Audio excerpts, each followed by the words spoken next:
I heard often when I was younger, and still hear it quite often in general, not to look at other people's faults, because that is an egotistical thing to do, a very prideful thing to do, to look at other people's faults, because quite often it's implied or assumed that if we're doing that, and often it is the case that if we're doing that, we're thinking, oh, I'm better than them, look at their faults.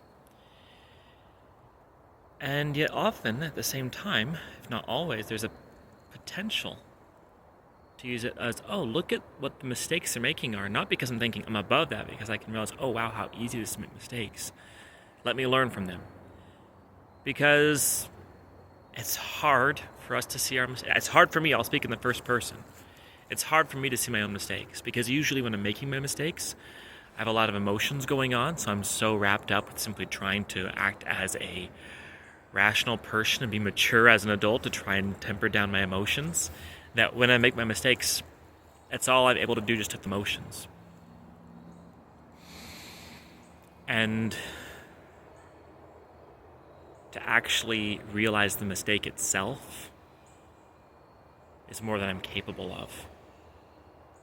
And this comes to my mind because I remember particularly one event. I was about 7 years old in a martial arts class.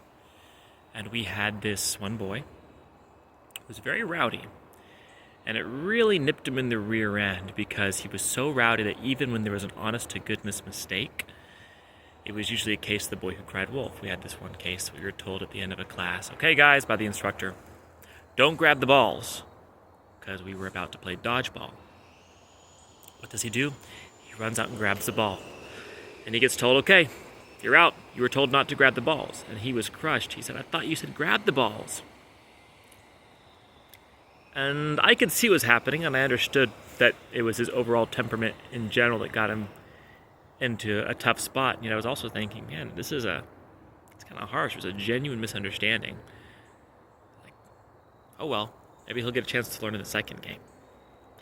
That one time, every other time we had second and third games, there was only a first game. And it really struck me, man, that was really harsh. Like, if someone has an actual problem with their ears, like, how do you learn from that?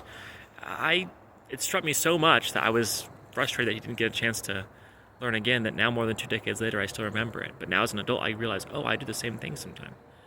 I get so frustrated with how my kids are acting that sometimes I give consequences, and really, yeah, maybe I'm right, but really in the long term, it'd be better if I took the higher ground and gave them a second to come back. And so I still want to look at other people's faults, but I want to do it to really learn for myself.